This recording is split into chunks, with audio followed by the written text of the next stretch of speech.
Hai teman-teman, pernah lihat gambar seperti ini? Yep, betul sekali, ini adalah peta. Tapi, apa sih peta itu dan bagaimana cara membacanya? Tenang, hari ini Dina akan ajak kalian semua untuk belajar membaca peta dengan cara yang seru dan mudah. Yuk, kita mulai petualangannya. Nah, pertama-tama, mari kita lihat bagian paling atas dari peta. Biasanya di sini ada tulisan besar, ini namanya judul peta. Judul ini penting banget loh, karena judul memberitahu kita isi peta tersebut. Misalnya, peta Pulau Jawa atau peta kebun binatang. Jadi, kita langsung tahu apa yang sedang kita lihat. Selanjutnya, coba perhatikan garis yang mengelilingi seluruh gambar peta. Garis ini disebut garis tepi.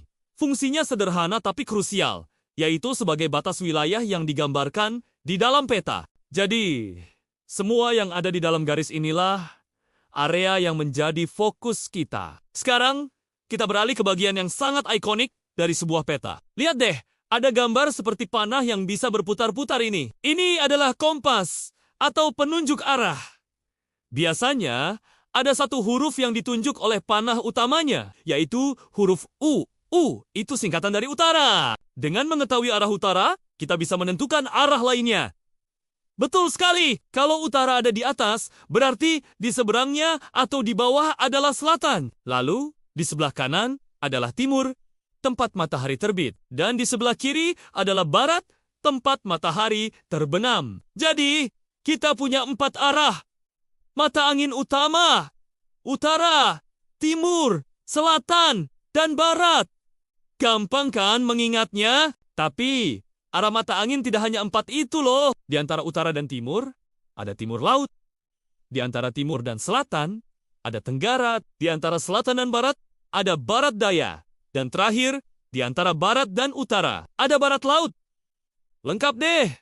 Total ada 8 arah mata angin yang bisa kita gunakan untuk navigasi. Sekarang, kita pindah ke bagian lain yang tidak kalah pentingnya, yaitu legenda. Bukan legenda cerita rakyat ya, tapi ini adalah kotak keterangan yang berisi penjelasan dari simbol-simbol yang ada di peta.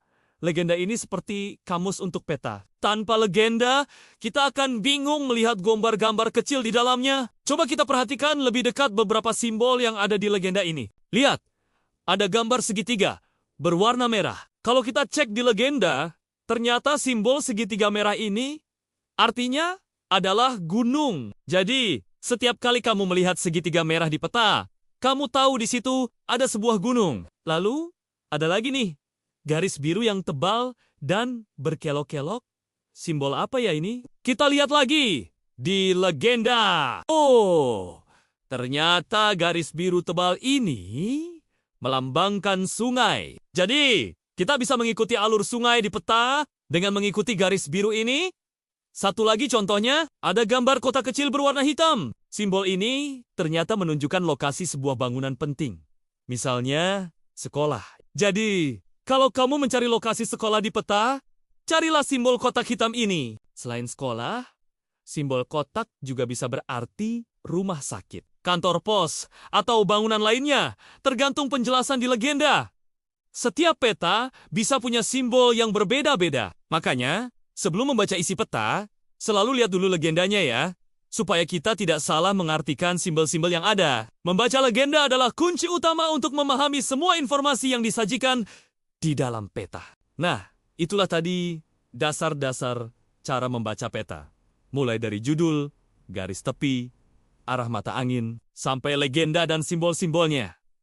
Ternyata tidak sulit kan? Dengan peta, kita bisa menjelajahi dunia tanpa takut tersesat. Kalian bisa coba latihan dengan peta di buku atlas atau bahkan di aplikasi peta digital di ponsel. Semakin sering berlatih, kalian akan semakin mahir. Terima kasih sudah belajar bersama Dina hari ini. Semoga ilmunya bermanfaat ya. Jangan lupa untuk like video ini, bagikan ke teman-teman kalian, dan yang paling penting, subscribe channel ini biar kita bisa berpetualang dan belajar hal-hal seru lainnya bersama.